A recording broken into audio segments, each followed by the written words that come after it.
but you'll have some words at the end of the session. So, first two panelists will be sharing roughly about 20 minutes each. So 40 minutes, and then Dr. Anuradha Reddy, who is working on environment concern, she will have brief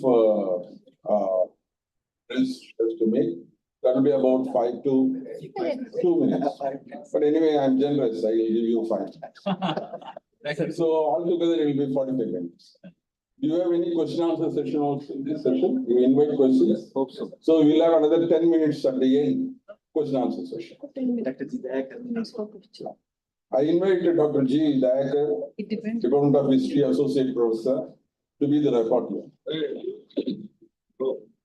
Please come to the. So without much introduction, the role of a speaker in a legislature is not to speak. Though he is called speaker, he won't speak. But at the same time, here, the chairperson should not occupy the mic. So, say, the dynamic General Secretary asked me to compensate my loss in the yesterday's no. So he asked me to be here as chairman. So Shakespeare says, some are born great, but some greatness is thrust upon. Today, the position of chairperson is thrust upon. So I accept it. Then I invite first Professor L.C. Malaya, Ministry of Hyderabad, to make the first presentation.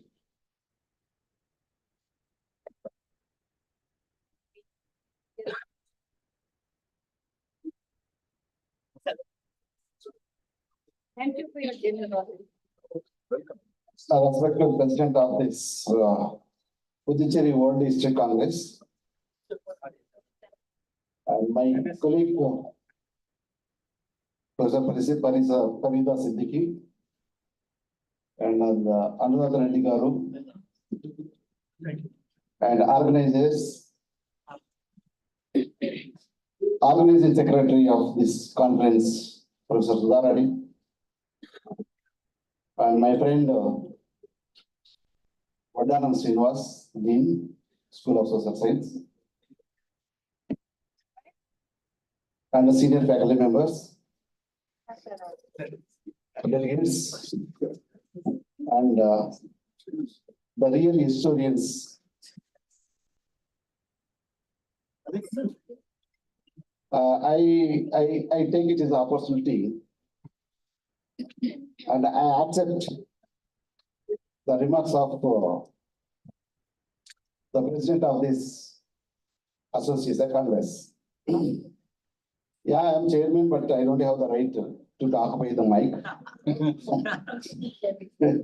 However, it is the basic moral responsibility of the statement to give some insights about today, the session. Yeah, my friend Professor Dr. Sandeep asked me to have one session on particularly economy. Of course, now we are traveling through some era of devolution and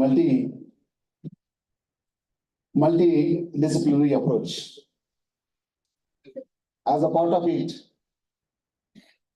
we have been studying different subjects, and particularly history is linked to each and every subject. We know the history of medicine, history of science, history of physics, history of everything. But I'm a little bit not clear about the history of history. This is Bhadra for social science. Oh, History of history also. As a part of it, today we are here to give some insights on the economic history, or history of economy. As per the subject, today we are discussing about the history of economy since 1950 to 2024. During this period, what happened to history? What we learned? where we are going. This is histories. I think will give some insights for betterment of the future. I don't want to take much time because my colleague will take my, I want to give more time. But yeah, what I want to say here, yes, there is a need to understand the history of economy or economic history. 1950 onwards, what happened in Indian economy? What are the phases? I need to highlight here, need to learn. In the August 15th, 1947, the first speech of Jawaharlal Nehru, he has given that in his speech, he mentioned that independence. He elaborately gave the meaning of independence. I was not there, but I learned it, I read it, I felt very happy. That what do you mean by independence? Independence in his speech very clearly said that independence is a step to eliminate or to end or to remove the poverty, ignorance, and the disease and inequality of opportunities. That is the independence. And keeping it aside, if we take one more historian, I feel that economic historian, Isaiah Berlin, he also gave the different meaning of the freedom. Of course, Amar Sen also gave the definition of the freedom.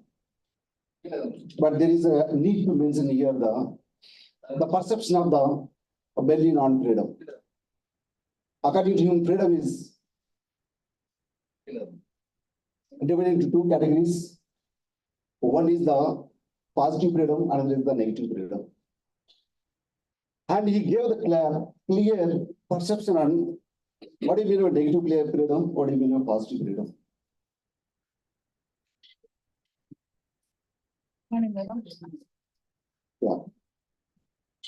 Yeah, negative freedom means, in a sense, the absence of political interference in individual life. That is treated as a negative freedom.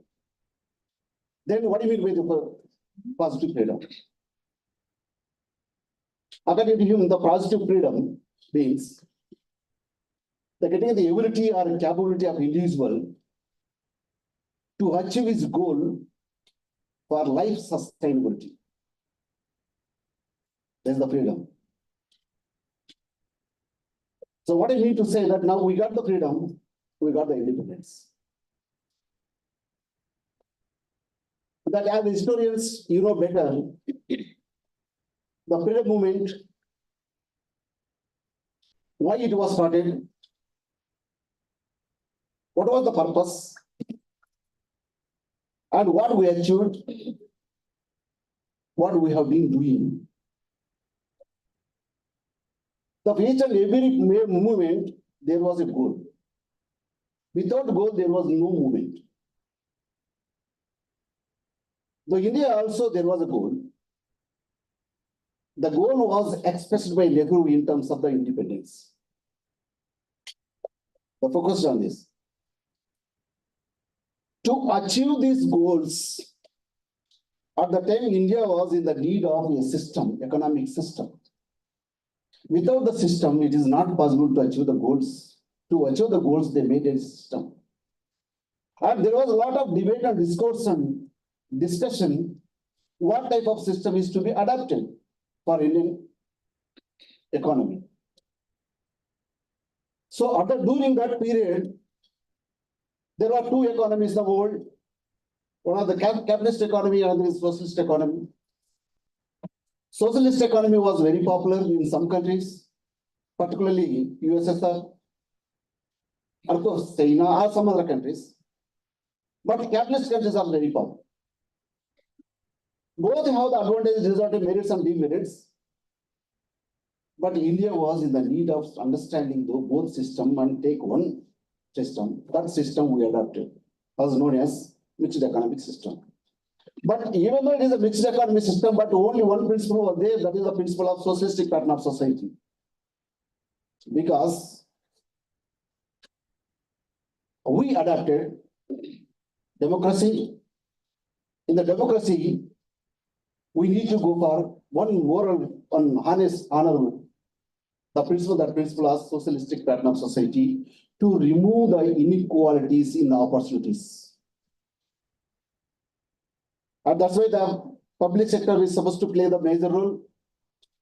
Private sector was playing a minor role. I don't want to go into detail, but the whole period was divided into 3 eras.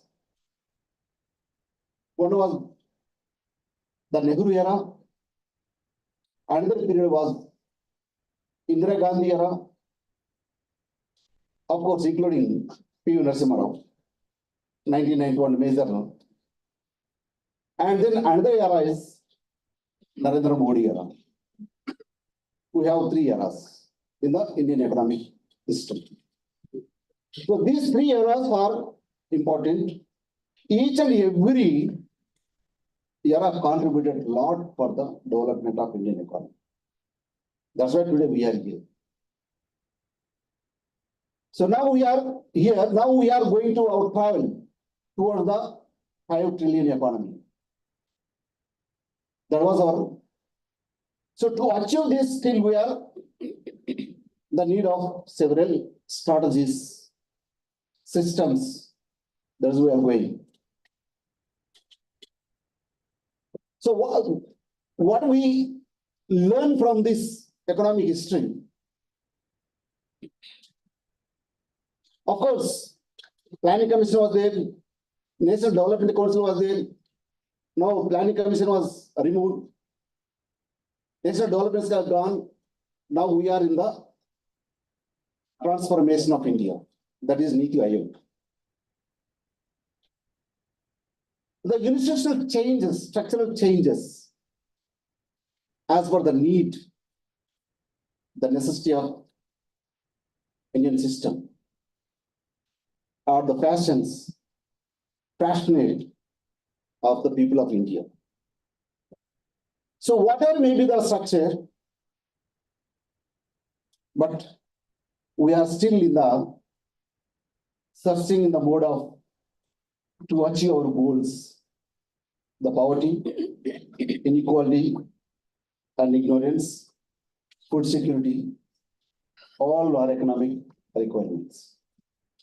I request our fellow speaker, I think she is going to focus on all these issues. But this is very interesting for me.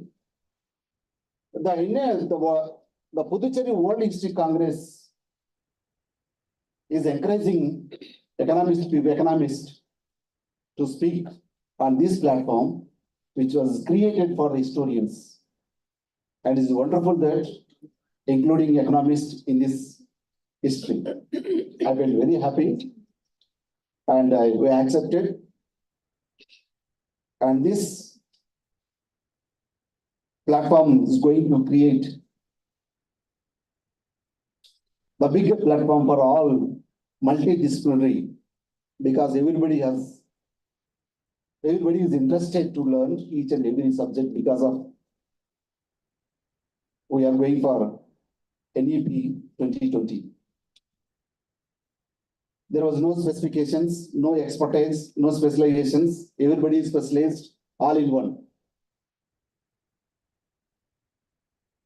That's why Adam Smith was very clearly said in the history, he said that we need to go for division of labor to increase the productivity or expertise.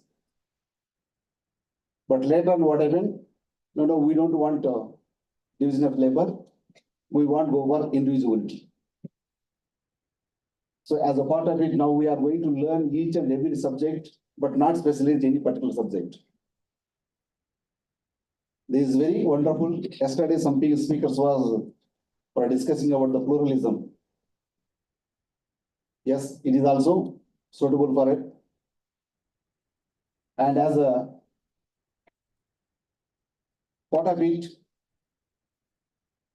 for economic development, the base was made by the Ambedkar. He has given that idea of socialistic pattern of society. That's what we are going for, reducing the economic inequality in the society. It has to go for long way. But many of the economists, including all the economists, were focusing on that economic reforms will bring the inequalities in the economy. But after some period, the economists, all people realized that the economic reforms creating the growthless jobless growth, and again increasing the economic inequalities. This was and then again we are saying that yes, we are talking about the inclusion, financial inclusion, every inclusion. That means that still we are fighting for equality in the society, or equal justice or economic justice. To achieve these objectives, we are all responsible for this. We need to work for this along with the political system. Then we can achieve our equal society or justice, a socialist pattern of society. With these highlights, thank you very much for organizers for the opportunity to chair the session today. As a chairman of these are the remarks of chairman, I'm happy to give, and thanks to all the organizers for giving me the opportunity. Thank you very much.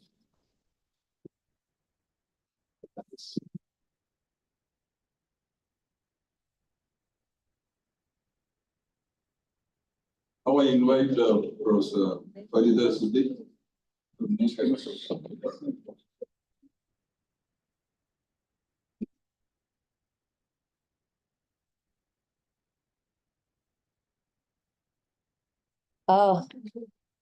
Very good morning to all of you. Honorable Chair of the session, Professor L.C. Mallayya.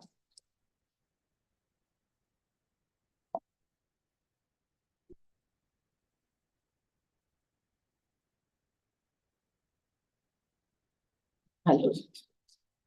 Honorable Chair of the session, Professor L.C. Mallayya, and President of World History Congress, and the other dignitaries on the dais, ladies and gentlemen sitting this side of the platform, I extend a very warm good morning to all of you. My name is Farida Siddiqui. Since yesterday, I've been hearing a wrong pronunciation of my name. My name is Farida Siddiqui. I teach economics at Maulana Azad National Urdu University in Hyderabad. I would, first of all, I would like to thank the World History Congress platform to give me this opportunity to give my presentation on a very complex topic, that is the history of Indian economy since 1950 to 2024. Professor Mallayya have already highlighted the history of the Indian economy in a very short and a crisp manner. I will not touch upon those perspectives. Since we are having paucity of the time, already late, I will not take much of the time, but I'll begin with what Professor Mallayya left, that what was the objective of independence. As he rightly said, the objective of independence was to reduce the inequalities of all sorts from the system, from the economy. So Professor Mallayya divided the whole era into three periods. I divide this period into these 5 periods. It's from 1950 to 1980, from 80 to 91, from 91 to 2000, and from 2000 to 14, and from 14 to 24. Actually, this is the era from 1950 to 80. It was a post-independence economy. We got independence. We were behind on each and every indicator, socio-economic indicator. We were not educated. We were not having various sources of incomes and all that.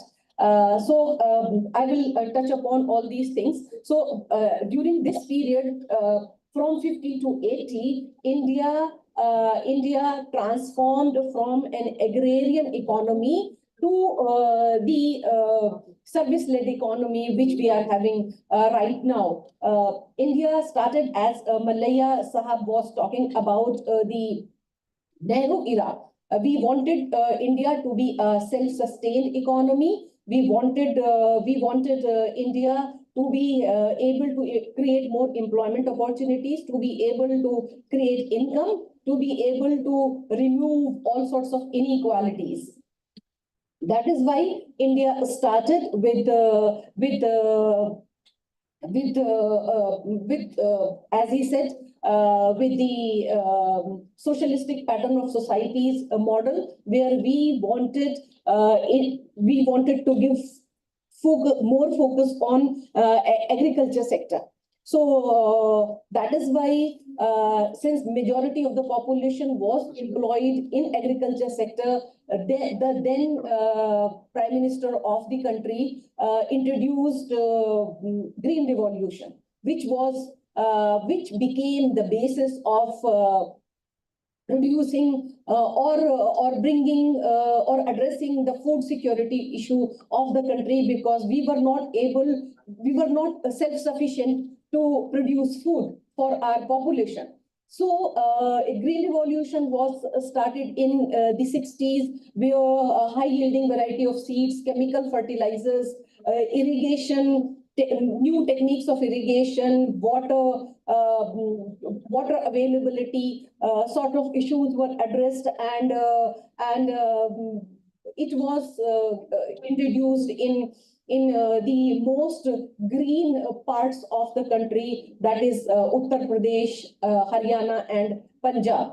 But then it also had consequences because of the use of chemicals, because of the use of water, because of the plan for producing more wheat and rice, which required lot of water. We started having consequences of green revolution. Water level started going down because of the heavy use of chemical fertilizers. Population living particularly in Punjab started facing the issue of cancer patients. Lot of the water level was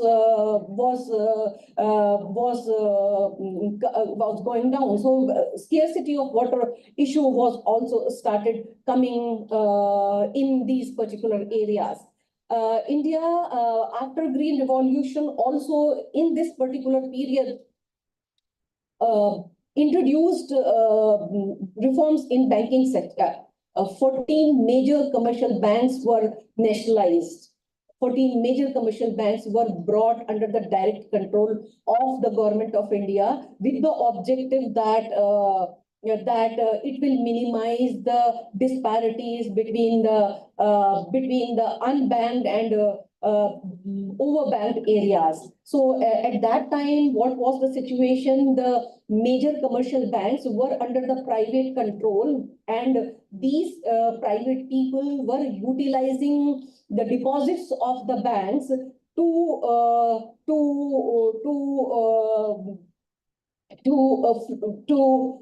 give a boost to their business activities. So there was a big rural-urban divide in terms of bank deposit mobilization, in terms of the number of bank offices opened in the area, in terms of credit disbursement, in terms of credit deposit ratio. So the concomitant disparities were increasing day by day because of this. So the then Prime Minister of the country, Indira Gandhi, brought these banks under the under the public control with the objective that we will be able to minimize the credit deposit ratio gap. We will be able to mobilize money from a particular area, and we will be able to disburse the credit in that particular area so that priority sector lending starts taking place, and preferences would be given to the small and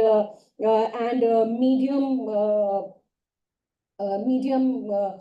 term borrowers who will be taking loans living in the unbanked or rural areas, and they will be establishing their business activities, particularly in the private sector, and it will give a boost to the economy. So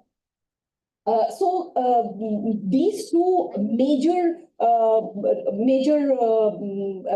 initiatives of the Government of India gave a boost to the economy, but at the same time, Government of India started controlling everything. Government of India started telling people to produce this or not. So they started regulating the industrial sector also. As a result, the license Raj, the term license Raj started dominating the political scenario of that time. I'm talking about 80s. So for any commodity that you want to produce, you have to take a license from the Government of India. And then the permits, then there is a long procedure. There was bureaucracy, red tapeism, lot of complications were there, and establishing an industry became sort of impossible or a time-consuming process. The corruption of issue was one of the important perspective which was actually hindering the industrial development of the country. So Indian economy started suffering badly from the license related issues of the government, where government was regulating everything.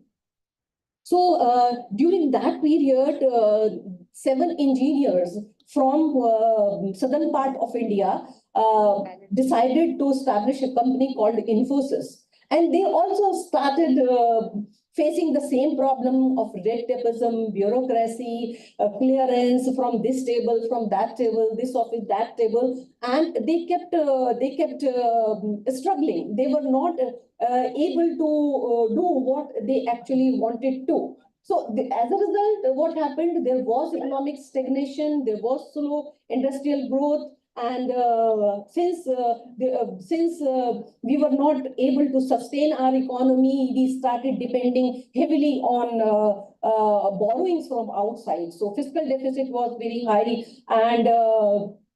and we could not address the issue of our industries, and we started depending upon imports more. So as a result, our economy started suffering very badly. And economy was suffering very badly because if you look at the figure, the debt was rising. That means we were borrowing from outside more. And since we were borrowing, you can see here in 80, the debt was 20.7 USD and $billion. And in 1985, it was around 40 and 90, up to 90, it became 70 billion US dollar. So that actually became the basis of economic crisis in the country. So economy was in very bad shape, and India, in the history of independent India, suffered a major economic crisis in the country because no industrial revolution was able to take place. So in 91, India suffered heavily. and the GDP growth rate fell down to only 1.1% in 91. Poverty rate was 45.3. So almost half of the population was below the poverty line. And foreign direct investment was the lowest of the history. It was only 0.16. So as a result, what happened? Balance of payment crisis started taking place. There was high fiscal deficit, 18.5% of the GDP, and India was not able to manage the debt. As a result, economic inefficiencies started taking place, and there were certainly some other global factors which were influencing the economy, and GDP fell to 1.1%, and it became for the government to it became almost impossible to manage the government. Then if you remember, because of this lowest GDP, Professor Manmohan Singh, when Narasimha Rao Sahab was the Prime Minister, took loan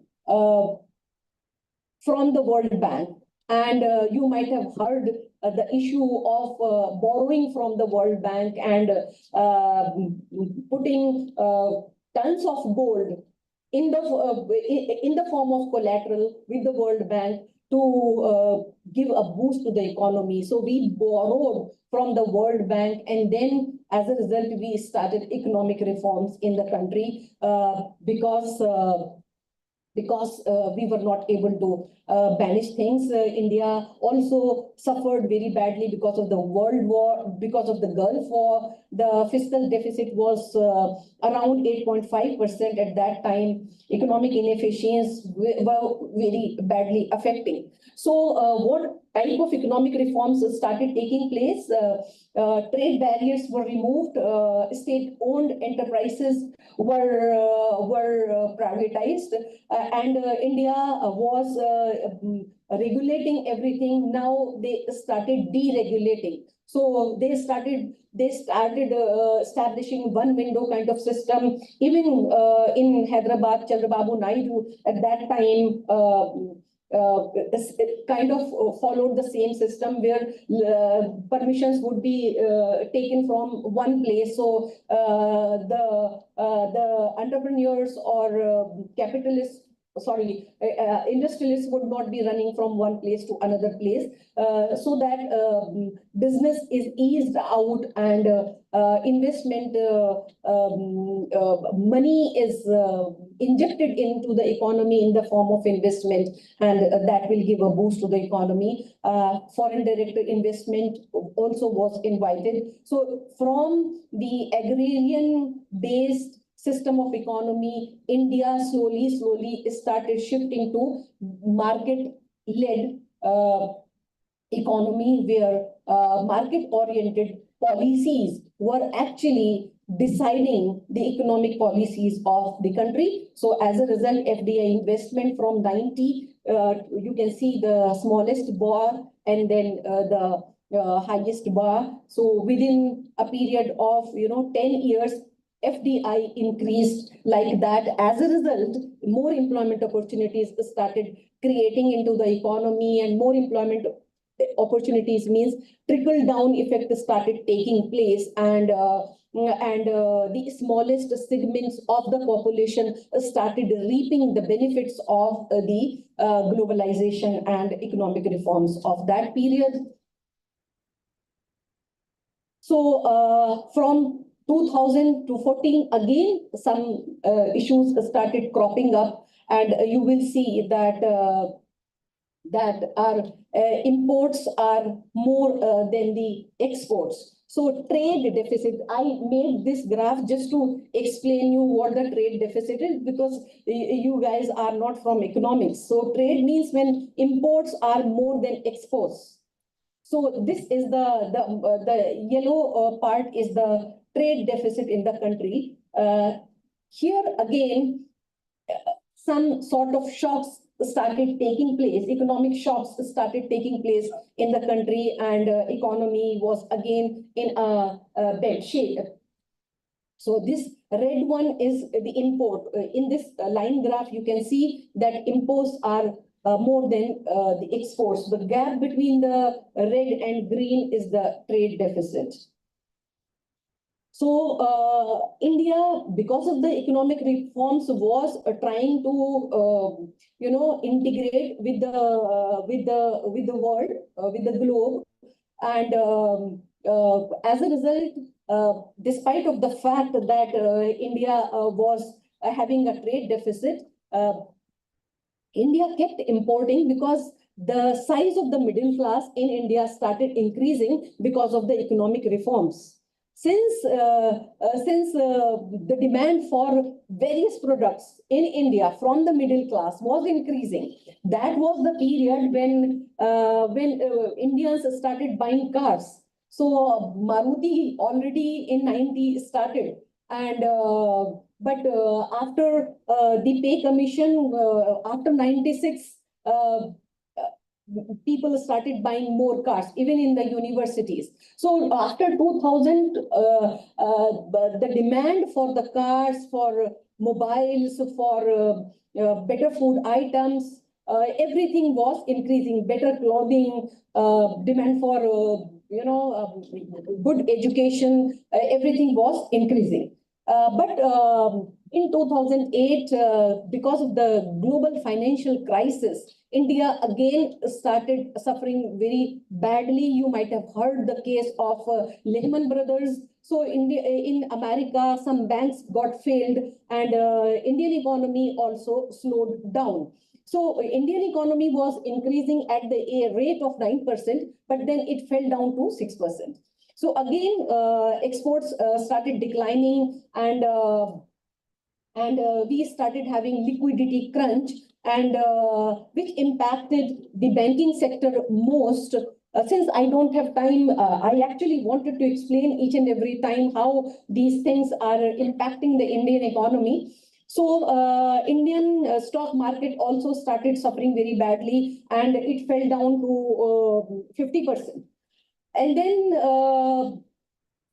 since people had no income to return their loans, NPA started, non-performing assets in India started increasing. So banks started having the deficit.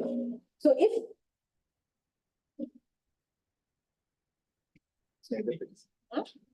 what's that? It's okay. So I thought my time got up. So Indians were not able to get more loans. As a result,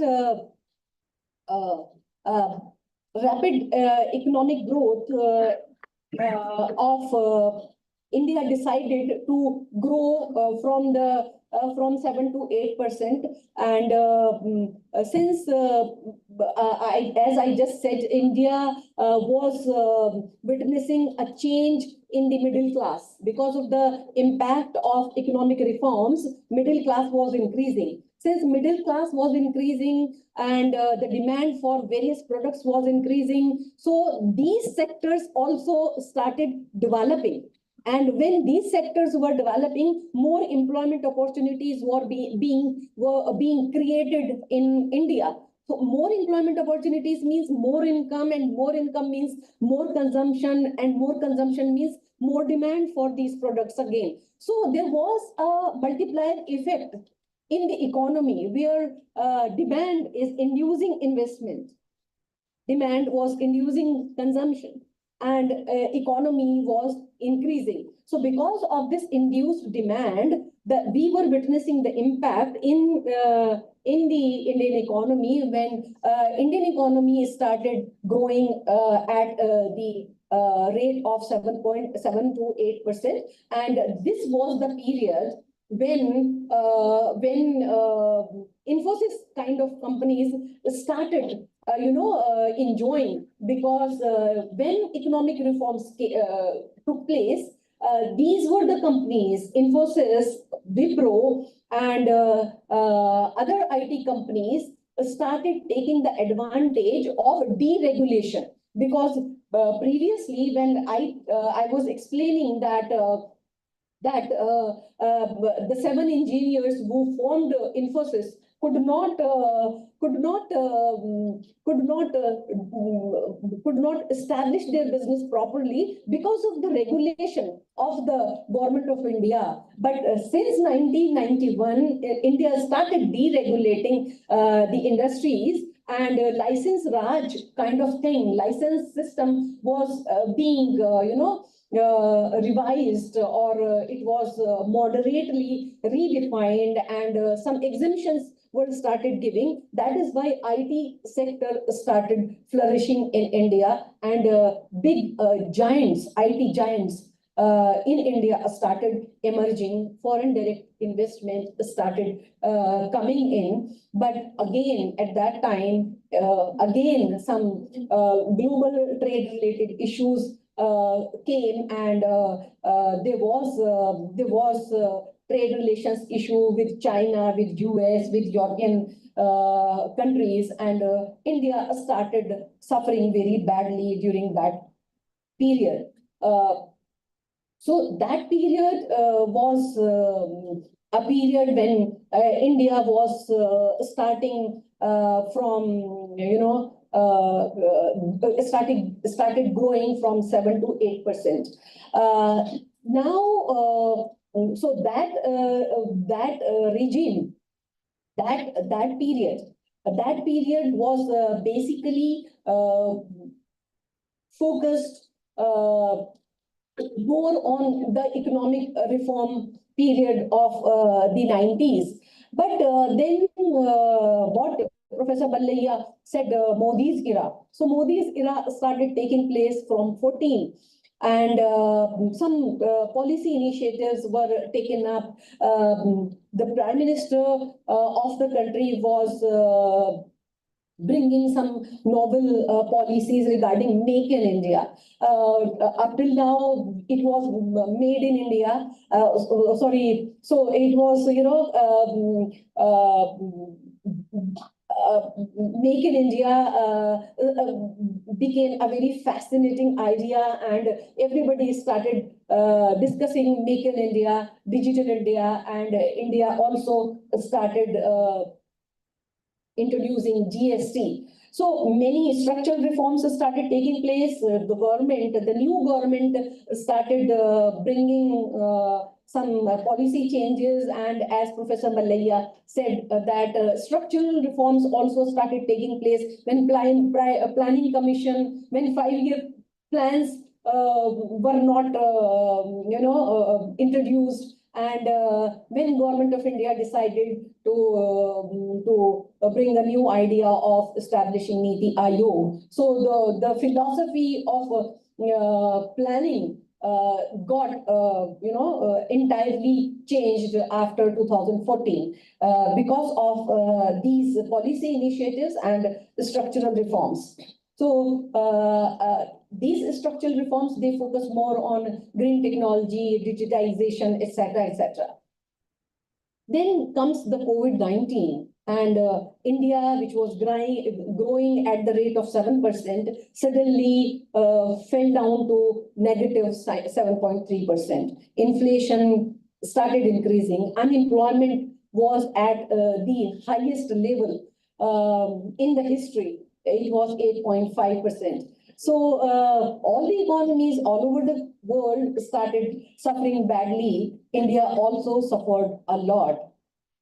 These are different indicators: GDP, unemployment, inflation, and fiscal deficits, on which I took the data and analyzed the data. So this particular period also I would divide between the pre-pandemic period, pandemic period, and post-pandemic period. So if you look at 19, the GDP was increasing from 7 to 8%. In the pandemic period, it fell down to -7, and it started again increasing after the recovery, after the pandemic, that is post-pandemic or recovery period.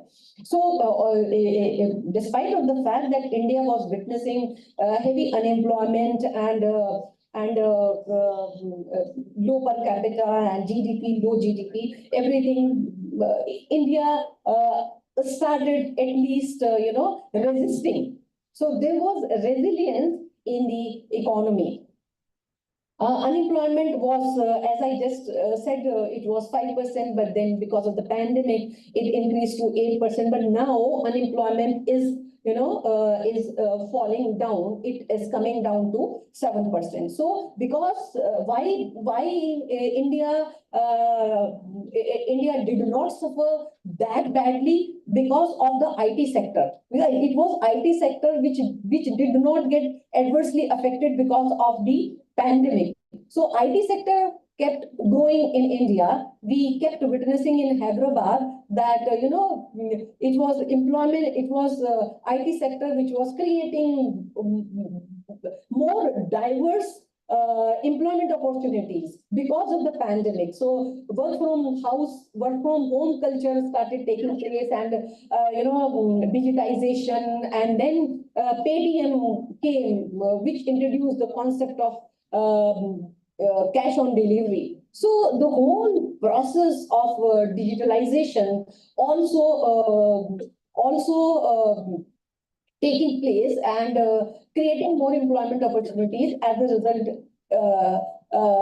boosting the economy and income more.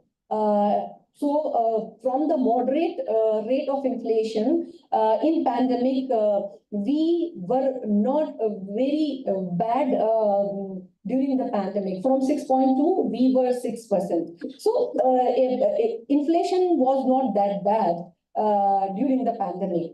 Post-pandemic, now we are able to maintain 5%. At the moment, inflation is I think 5.6%, around 5% in urban area and 3 point something in the rural area. So average inflation rate right now is 5%. So around 5, we are still managing inflation rate between 5 to 6%. So that the credit goes to the economy, to the government to sustain the inflation.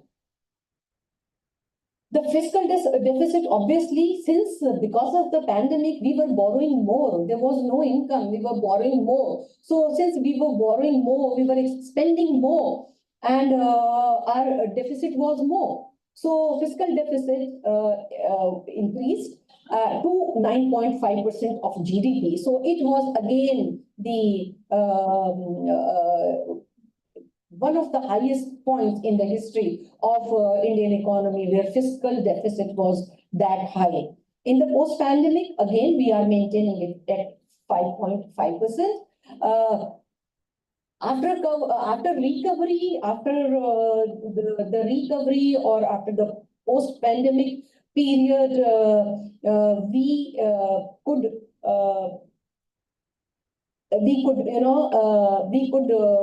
be successful in sustaining our service sector. So India is not depending on agriculture sector for creating more employment opportunities. India is now depending more on the service sector. So it is the service sector which gives the boost to the Indian economy. You can see that in 20, service sector was negative, but now after 21, we started growing at the rate of 9%. So service sector is increasing. Industry was negative during the pandemic, but then again it became 10%. Agriculture was never negative, even during the pandemic. It was 3%. Now it is sustaining almost the same rate. So there are still issues with the economy. Some internal shocks, some external shocks keep troubling the Indian economy.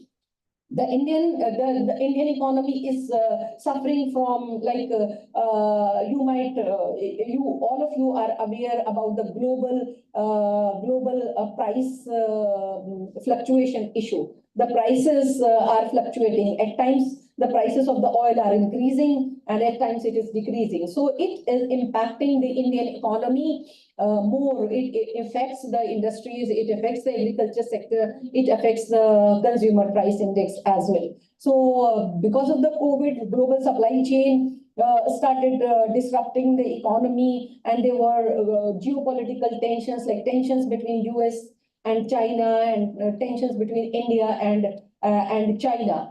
These policies also were affecting the Indian economy. And then the internal shocks were very important when we all know demonetization took place in 2016. And the major sectors which got adversely affected were the small and medium enterprises. Because of that, Indian economy suffered badly. We introduced GST, but at the time of implementation, there were a lot of confusions, and because of GST, again, the small and medium enterprises suffered very badly. And then again, we know the monsoon, it is good or bad. When it is good, it is okay. When it is bad, it is very bad. There will be scarcity in the supply of food items, and inflation rate would be very high. Between 22 to 24, Indian economy is now in the recovery mode, where now India is planning to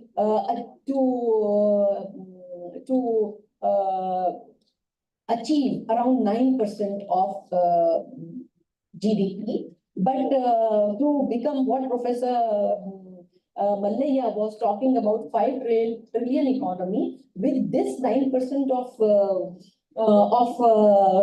GDP, this is the projected rate. It will not be easy to become 5 trillion economy. I think as many economists have already projected, India needs to accelerate its rate of growth of GDP from 9 to at least 13 or 14%. Then only we can think of becoming 5 trillion economy. So the government of India's policies on digitalization and financial inclusion have been tremendously helping to give a boost to the economy. There are still areas where I think everybody in this house now has smartphone, internet, and Paytm. So it is the policies of the government of financial inclusion or digitalization is making our lives easy. So it is making business also easy. So altogether, these policies are giving a boost to the Indian economy. We are still having challenges of inflation, of supply chain disruption, and trade deficit. So the crux of the whole 50 to 24 period is that India had certain strength. Because of this, we are able to sustain. We have a robust service sector, IT sector. We are doing outsourcing. We have, we are having young population. So we have a number of working hands. Qualified, technical, skilled labor force is a great support to the Indian economy.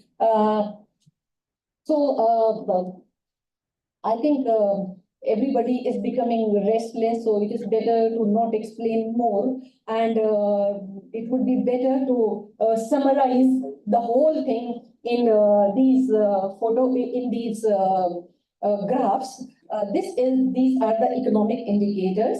This is the GDP. If you see in 1950, the GDP was this much, and then there was a fall. This is the COVID, and then we started increasing like that. So we are in a position to absorb all the shocks. Then as I just said that we are able to sustain because of the service sector. You can see the blue line is the service sector. So you can see the growth of the service sector in the graph. You can see that agriculture is falling down.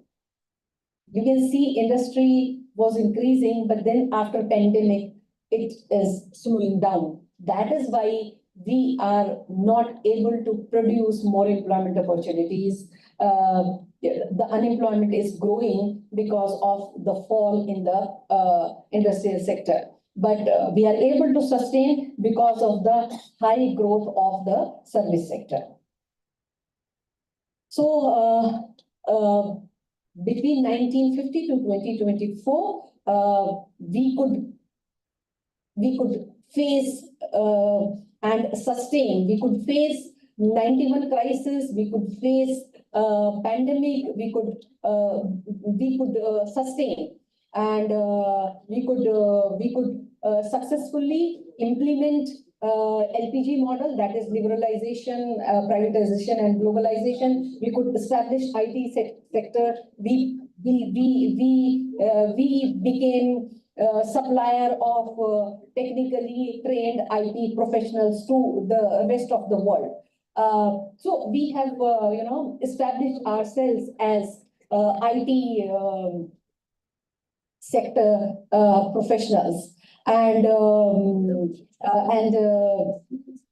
there are still some, as Professor Mallayya was talking about income inequalities, there are still challenges which India is facing about income inequalities. So the issue is still persisting, despite of the fact that we are able to produce more employment opportunities in the service sector. Unemployment is still there. Inflation, we are still in a position to sustain, but still inflation is troubling the people. The government of India's focus on green energy, technological innovations, and digital inclusion initiatives. These initiatives, I think, the government of India would be able to achieve 5 trillion economy. Thank you very much for patience. Thank you, madam. Thank you. Thank you very much for your elucidating picture of the entire post-independent economy. I think before we go in for question answer session, I invite Dr. Anuradha. She asked for 2 minutes. I give 5 minutes, not more than. Can I speak here? Yeah, why not? Why not? You can do this. Can I use a hand mic? You are visible.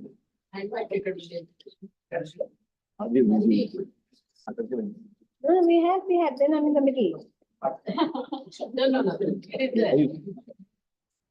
Oh, yeah, the cube middle. I would have live it, I would have live it,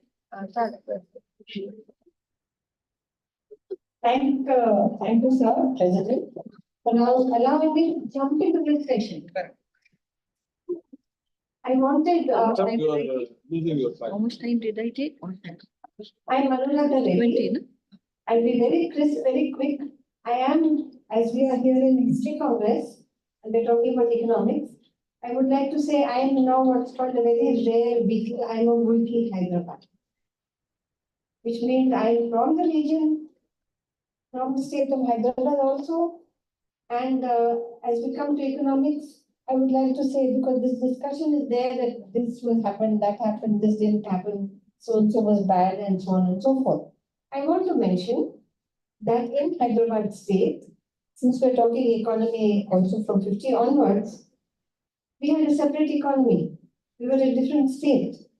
We had so many industries in the city and in the state. In Warangal, in Vijayababu sir is here, we had what is called the Azam Jahi mills, gone.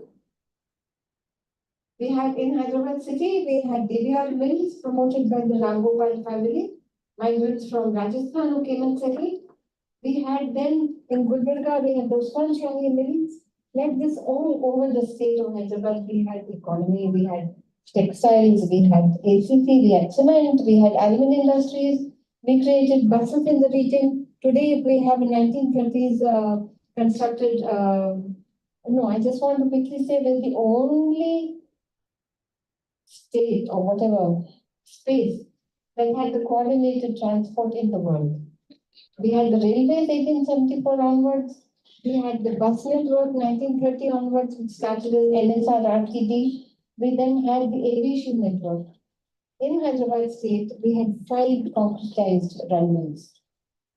Aurangabad, Chikathana, Bidar, which is being used as an airport station, Hakimpet, we had Dundigal, we had the Begumpet, we had Adilabad, we had Mangalore, Warangal. So these are existing in the state. I'm talking about this because I'm very proud of Hyderabad. It's my money that went into this state. Hyderabad state was 85% Hindu. No ruler told me, don't drink this, don't eat that, it belongs to everyone. The rest of the population consisted of Muslim, of Parsi, of Christian, of every other community. And the contribution was every community who came here, who lived here, and who contributed towards us. While we are talking about water, somebody asked me yesterday, what is the difference that happened to you after 56? I'm coming to this subject while we are in this beautiful space. It is my honor to have given a heritage, intact heritage award to the university for their protection of the region and for their protection of the rockscapes that exist over here. I had Intact Hyderabad and I'm co-convener for Intact Telangana. And it is my honor that I'm fighting all the time to say protect this, protect that. It is mine. We lost so many industries after 1956. We had rubber tools in Hyderabad. IDPL came after. And then I don't want to go into the reason why it died. I don't want to talk about it. I want to talk the positives that we had, the advantages we had. The population ratio of Hyderabad state that went from Aurangabad to Raichur to Vijayawada border was 1.6 crores in the 1930s. Today, Hyderabad city itself has gone long beyond. We talked about economy and jobs in my region. I live in Secunderabad, near Secunderabad station, and in Chilpalgoda Chaurasta, every footpath is occupied by people who have come from somewhere else. They have voted somewhere else, but they're living in the footpaths. Their children are not educated. They're living, I cannot find a word for it, how they are living here. But on the other hand, they are occupying a space. A footpath is a public space for us to walk on. So we are then walking in the road. And we are now independent in Telangana to drive on any side of the road we want. We don't keep to left or right, we drive anywhere we like. So having said that, and briefly having mentioned, I want you to know the history of water in the region. That we are next to what is a beautiful Puducherry era lake called Puducherry. When you have time, you should just go up and look at it from the other side. It is a Puducherry era lake that was constructed, a dam at a height which allowed gravity flow of water into Golconda Fort. 2 channels down here we have called Malkam Cheru. It flowed under underground channels, it flowed an aqueducts and went into Golconda Fort. And it was stored in an area called Kadota House, which Golconda was a city fort, it was not just a military fort. So it then guaranteed agriculture, food security to the fort, which could not be conquered except by treachery. We have seen it in many cases today. We say, same thing happened. That the water flowed, every end we could not understand how these people are sustaining. Where is the water coming from? Where is the food coming from? Inside, we have to protect it. So next to us, kindly take time, go and look at least what is left of Durgam Cheru, because in the full tank level, they have got people building houses. Now we are in a situation where people who occupy lakes want water in summer, but they don't want floods in their buildings. So I am now saying Warangal also, Vijayababu sir is there. I actually was able to go on a boat in the Warangal Main Street. Naimnagar Canal was there. So just some of these things since we are here, I want to share. I'm actually very proud and I resist people who say this Nizam did that, this Nizam didn't do that. We have water today because of those. We have the lakes because of the Puducherrys. In Warangal, we have the Kakatiya contributions that are still working today. I was asked as contribution towards historic water bodies, a book that will be brought out in Delhi by Impact. And I was told, you please give us 3 historic water bodies of Telangana. I said, what? 3 in Telangana? I had great difficulty in shortlisting 30. It was really tough. And I have to try to also say, Sudha is here, my great-grandmother built one wonderful dam that works without electricity, that flows when it requires, and it goes down to what is called today the Ramadu project, that the government today says we built it, but I have to say I built it. So this is the kind of history and the knowledge that we should have, that we should share, and a sense of pride that we belong to a particular region. Many of those industries, I will come to something unpleasant very quickly. So many democratic elected representatives came to my Telangana and they closed those industries. The lands were sold. I want to say in the world's Asia's largest sugar factory was in Hyderabad state, the Nizam Sugar Factory in 1937. Modern. Shakarnagar, a railway station that was built for that. It also had railway line that went around to the farmers to collect the sugar cane and bring it back into the factory. So then they would be facilitated, they didn't have to carry it. I went on a recent visit to that space. And because I know local man, I am from the Telangana, I speak the dialect. He let me in. He said, normally we don't let people in, but you go. And they have sold every single part of that factory, including the railways, including the railway lines, including every single thing in that, and the lands that were supported. So we're talking about economy. I leave it for you to think for yourself, because people like to say, oh, Nizam did this and we came in and we took over and we saved Hyderabad. And I leave it to you to think. I just briefly mentioned the demonetization. My mother had just passed away. She is part of the history of the region because we come from agriculture. Her father, my father was a Hyderabad Civil Service Officer. My father was also a Hyderabad Civil Service Officer. And I had hospital bills to settle. I had so many things to deal with. And in my pocket, nothing. I give 10 rupees every day to one-legged beggar who lives outside our bank on the footpath. So on that occasion, it was a great equalizer because I had 0. And I went and asked Malaya, sorry Malaya, but Tamil Malaya. So can I? I said, "Need any paisa money?" He said, "Namma mood vandal." And I said in English, I have 300 rupees. I asked him, how much money you have? And he said, I have 300. Ikari, give it to me.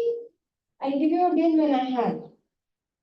We had stopped patronizing our kirana shop because we had these wonderful supermarkets that you could go in and wander about, say, where is tomato? Where is salt? Where is sugar cane?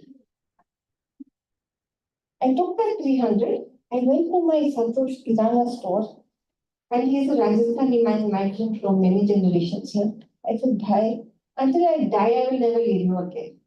You take the 300, you do what you like with it. When I have the money, I will pay you. But you give us some food every day. He took the 300, he gave us the stock. He also took, guaranteed the vegetable bundies and the fruit and stuff like that on the street. And he gave us, and he settled their accounts. So with this, I'm very happy to be here. And I want to correct what people like to say, oh, we saved Hyderabad. Think for yourself. And thank you all for allowing me to be here. And thank you, President sir. I may have taken 1 minute more. No. No. Because there are question and answer session. Yeah. Yes. So thank you for all being here today in my Hyderabad. And if we have water, it is because of them. If we don't have water in our lakes, but we have it in our roads, it is because of them. Thank you.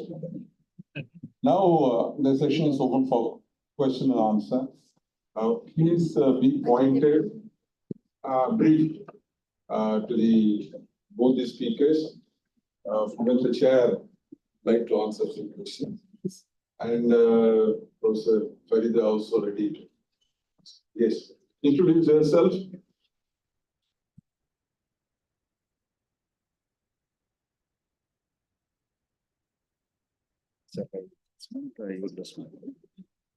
I actually got enlightened. I actually prepared for civil service. For that, I read some economic times, business time, and all. Through that, I learned the Indian economic situation and all. I read some more NCERT book. But it's very interesting from 1950 to 24.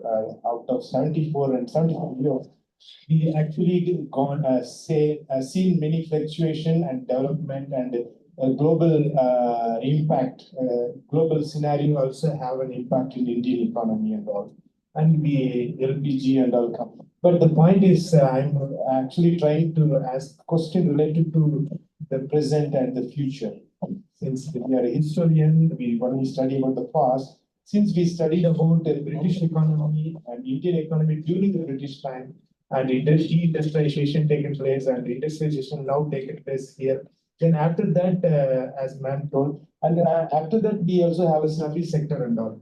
So the one point is that global, for example, the present government wanted to have the development taking place in the developed countries, especially based on digital economy and all, to sustain our economy to have more GDP, like you said, 7%. We should have a 40% of GDP. So to increase the GDP, we have many other agricultural land and everything, which has to be also developed. At the same time, the production and something which we can use, that should be marketized, digitalized, and the exit import ratio, exit, that should be, as you said, it's only the import is increasing, exporting is very less. In between that only we have the deficit, trade deficit as such. So my point is the digital economy and some other economic source should also should not fill the gap of how the income inequality is there. It should be reduced. The reason why we could not get we have income inequality is we don't have it's the effects of service sector or more and more GDP is not trickling down. That's why Human Development Index says that even though you have GDP is growing, for example, your GDP 24% also you have, or 14% GDP you have. The per capita income is so high. Kindly ask your question. So my point is, how can we make use of Make in India, Digital India, and all to trickle down to the lowest level of the people? For example, ISRO, when we launch crores of money to satellite, it reaches including the farmers who listen to the radio program or something, a fisherman who is on the fishing boat to know the climate condition through the space. Like that, this kind of digital economy or the present day economy, if we go for 14% or something like so, we need to have the trickle down effect of either the digital literacy must be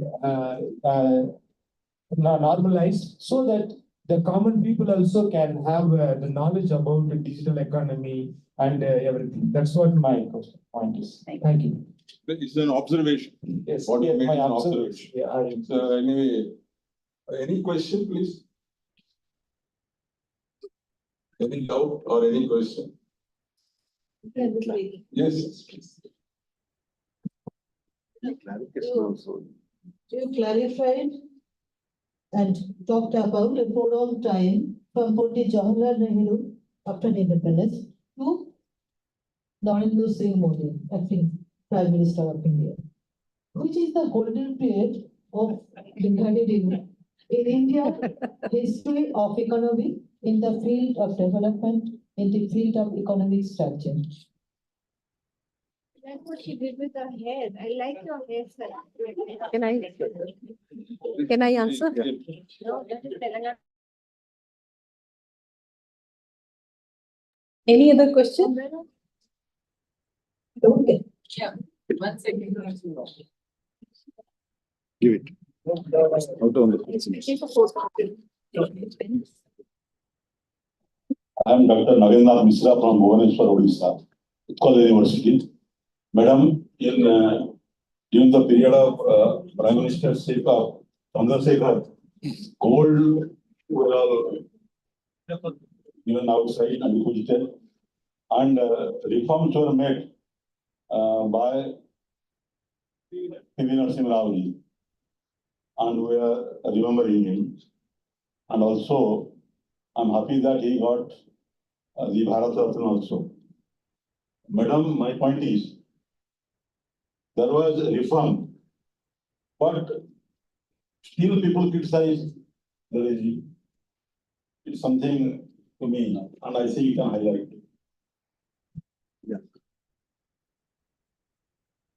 I think Professor can answer this question. We want to take one more. Yes, you right first. I'm Sudha from Ambedkar Open University. I missed Malaya's presentation. We are talking about the economy. It's a beautiful look. The journey from long years. Which the one thing which I would not figure out here, maybe it's missed or not part of your presentation, is that formal employment is for 70 million and the informal sector, unorganized sector is equally the same. So the sector which affected most during the COVID time was unorganized. The migrant workers. Ma'am was talking about under the vendors, street vendors and all. How would they figure out in this, we are talking about shining Indian GDP touching 14 or 15. So the half of the population, which mostly women are in, 80% of women are in unorganized sector. So how this the development and development induced displacement of the large number of people. So what answers we have towards this and this entire discourse of the development or the growth discourses and debates? I just want you to. Sure.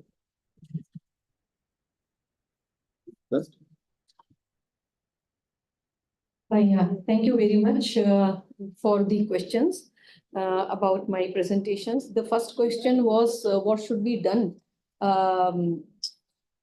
I think, many questions I will reply in my answer. We have traveled from the period of Hindu rate of growth to the period of 9% and the sustainability period or recovery period of 7 to 8% now. So all through this period, we are able to sustain. We never crashed. Okay, so what should be done? We should invest more on developing infrastructure. So we should invest more on the construction of roads, transport, hospitals, and education. We should invest more on education. If we are able to produce skilled labor force, we will be able to produce more employment opportunities, and then the issue of unorganized sector would be solved. So majority of our population is working in the unorganized sector. They are part of the unorganized sector because they are not educated people and they have no skill. That is why they are sitting on the pavements and they are not able to do anything. So I think investment on infrastructure, health and education from my point of view is very important. Investment on digitalization is very important. Investment on skill is very important. So India should invest more on these sectors. Somebody asked which one is the golden period. Every period was a golden period because in every period there were problems and we are able to find solutions. We kept fighting. We kept facing resilience. We kept facing 80s, we kept facing 90s, we kept facing 2008, we kept facing, pandemic, we kept facing, and then we are standing firmly on our feet. So we are, our labor force is our dividend, and we should be able to tap it more, and we should be able to make a productive use of our labor force. Regarding organized and unorganized sector, I have already answered. Regarding gender, gender is a serious issue. You know, half of our population comes from the second gender, and everybody is not inclusion. So inclusion of gender in the labor force is very important. And that can be done only when we invest more on our infrastructure. Thank you very much. I hope, Professor. In continuation to Madam response, I want to respond to you. Yeah, we are going for digitalization, digital economy. Yeah, digitalization, digital economy is required to some extent in India particularly because our economy is a labor-intensive economy. When we are working for labor-intensive economy, if you go for the digital economy, then all robots will come and work where our women force will go. So this is the issue of digitalization. Yes, digitalization is required. Digitalization is required, particularly economy, to restrict or remove, to end the corruption. So to remove the corruption, digitalization is welcome or invited. But in case of utilization of the labor force of India, particularly in economy, we need labor-intensive technology, not capital-intensive technology. We require the labor-intensive technology, then only we can provide the sufficient adequate employment opportunities for our people as per our population. Thank you. So in digital India, in case of digitalization, again, there is a problem. We are dividing India into two parts, haves and have-nots. People who have access to internet, people who have access to, who are in a position to get the benefits of digitalization. Then there are people who do not have electricity, who do not have access to phones, who do not have money to purchase the phones, who do not have access to internet. So obviously there will be disparity always in the system. So that is a problem, and that is why we need more money to be injected into the economy in the form of infrastructure. Thank you very much. Thank you, Madam. I will wind up with the 1 minute that I denied to Madam Manuraj. 1 minute I give. Only 1 minute. Oh, this is given up. Can you hear me? Yes. I'm the camel in the story of the Arab and the camel, traveling in the desert. Dust. Arab puts up a tent, and the camel says, I'm getting sand in my eyes, just my face. After a little while, camel inside, Arab outside. I just want to also share that India's first indigenously made card was made in Hyderabad. Today is Engineers Day, September the 15th. I want to remember that engineer who made that card. Because of politics, it did not come, but I own the remnants of that card. engine of one car and the body of the other car. And we are very proud that engineer comes from Warangal district, Hanakonda. The car is called Tingle after the family name.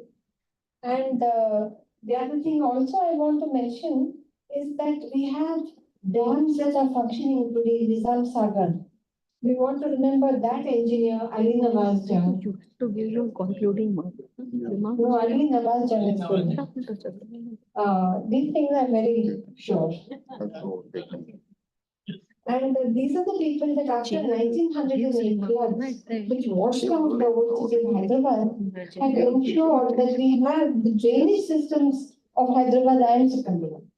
With the help of Vishweshwaraya, the engineer from Mysore state. And I will close by saying that we had the Nizams, but they brought the officials that were not afraid to say no. They were not afraid to say no, which is why our structures are still standing today. All the historic structures built at that time are strong, and I am witness to some new structures that have come up recently that are floating. We do Batkama. It is a typical festival here which is celebrated by women, and Batkama is gone round and round in circles. And many of our new structures are doing Batkama. Thank you, sir.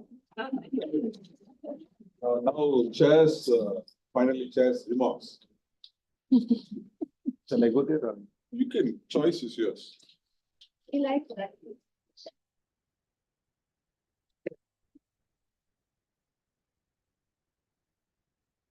This is very tough task because 75 years of history of economy is to be explained only 25 minutes. So really very challenging job to me or for Farida Siddiqui. However, she has justified highlighting all the important events of Indian economic history since 1950 to 2024. So I appreciate the effort of Siddiqui. And it's a journey, of course. Of course, there are different incidents happen. All the incidents are good or bad, both have that. As a madam said, the demonetization. In the 1969, all the banks were nationalized. And the public sector was playing the major role. And private sector was very minimum. Now it is a reverse. Now private sector is playing the major role. Public sector is playing the minor role. So that's now we are going for privatization. Earlier there was nationalization, now it is privatization. Now these are the reasons. There are so many incidents that are happening in the economy. Whatever it is that all the incidents, all the policies or reforms or whatever happened is all are happened for better things. Better welfare of the people, or employment, or income, or human development, gender equality, or gender equality index. We have so many economic index, but mainly the target is that only reduce the poverty. But since 1915, compared the poverty, because we are economists, we speak only digits. But we speak only in terms of the percentages or growth rates, all these digits. So if you see the only poverty, 1950 to 2024, that we can say that we are successful. Now the poverty only is talk about the less than 20%. It's a big change in the Indian economy due to several contributions, reforms, or changes, the programs, policies. So this we can say that yes, we are traveling in the right path. So now from here onwards, now we have ambitiously put it as a 5 trillion economy. Yes, it is a possible for Indian economy. But only thing is, when USSR failed in 1991, the economic system failed, then we have changed our economic system. So whether it's good or bad, but yes, we were in the need of reforms. Yes, we adapted, we have gone, we are showing that success rate. Of course, as the madam asked, that there are several indicators to indicate that yes, India is shining. But yes, we can say that India is shining by taking some parameters which are very prosperous. If you take all the parameters of Indian economic development, yes, we cannot say that India is shining. But there are some parameters which indicates, highlight this, there is India shining. So that way, yes, we are right path. We have the good human development index, and poverty has reduced, production, food security, self-sufficiency. We are able to export our agricultural products, and our far ahead. We helped Sri Lanka in case of when they are facing the crisis. We are also helping other developing countries, that we are in the good position, maintaining the buffer stock of food. This because of our agriculture system. And also now we are going for second green revolution. There is a need because of the population growth rate increasing. And yes, we have all the revolution, white revolution, blue revolution, green revolution. We have several revolutions, but all the revolutions. But now we are traveling, particularly with the agriculture sector, that agriculture sector is also going to be industry. There is no option for us. Then only we can increase our agriculture productivity, production with more food security to feed our population with more nutritious food for Indian population. With these remarks, I thank our organizers for giving the opportunity. Thank you very much. Thank you, Professor Malaya. In fact, I'm not going to say much, but I would like to answer Professor Malaya's comment that we have invited economists to the forum of history. Because economics is a very strong branch of history. We do not separate history from economics. Most of the history is connected with economics. Another thing is, history is such a subject, it is all inclusive in its nature, not exclusive in nature. So everything has its own. But as far as economics is concerned, we had two erudite scholars speaking on contemporary economic developments. But what I understand is, when I go out for a morning walk without a valet, immediately my wife says, bring some flowers. Though I forget my wallet, it kept my wallet at home. Now I have the facility of GPay. Without money, I can buy it. But at the same time, when I go for a small meeting, they say we are going to pay an honorarium of 2,000 rupees. We will pay you through bank.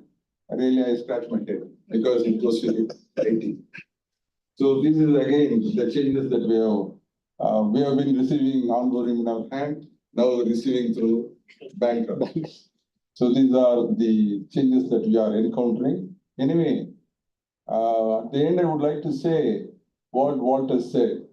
My dear friend, I may not agree with a word of what you say, but I would like to fight for your right to say what you want to say. That is the stand.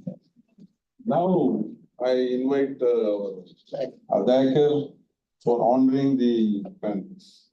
Please, now I invite local secretary to felicitate our. Chilapati has to answer. Please, Chilapati sir.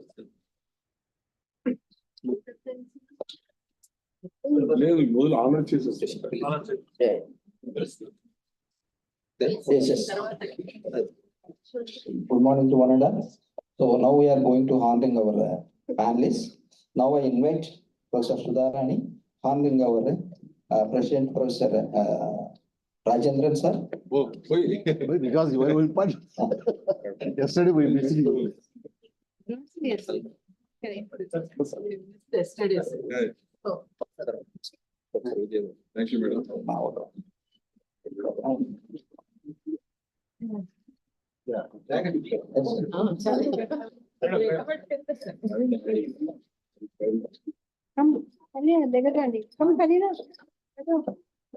Sir, Professor Vadanu sir.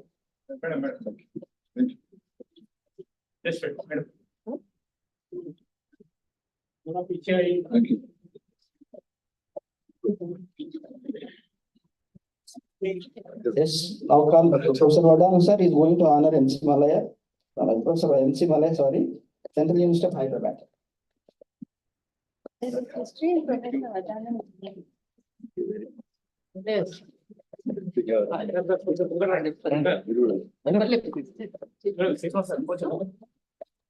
Thank you. Please come. Thank you, sir. Thank you very much. Oh, the blue.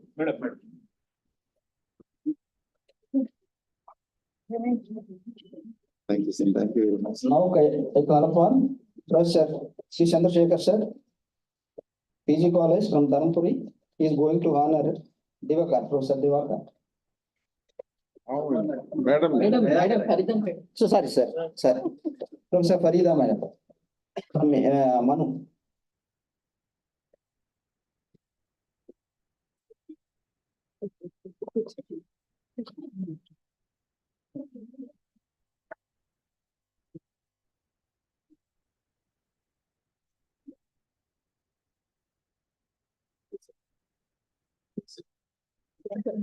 One minute, sir. Dr.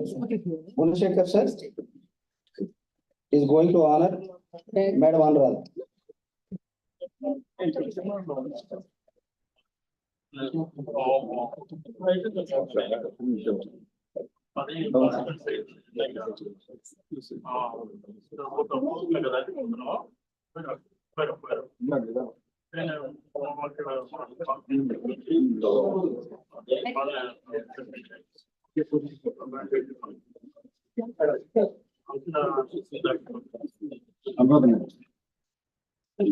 Yes.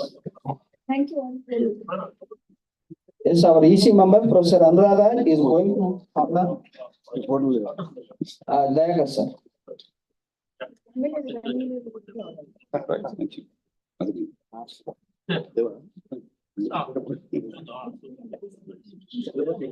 Technical sessions will be continuing same marks. All period. No? Can I leave? No? You don't know, sir. You need to leave. Now the technical sessions are going on in as usual room in yesterday where you said. So today also is the technical session, no one wants to continue that. Before that, you are having the tea, then you will go to respective rooms. Thank you, Vanada.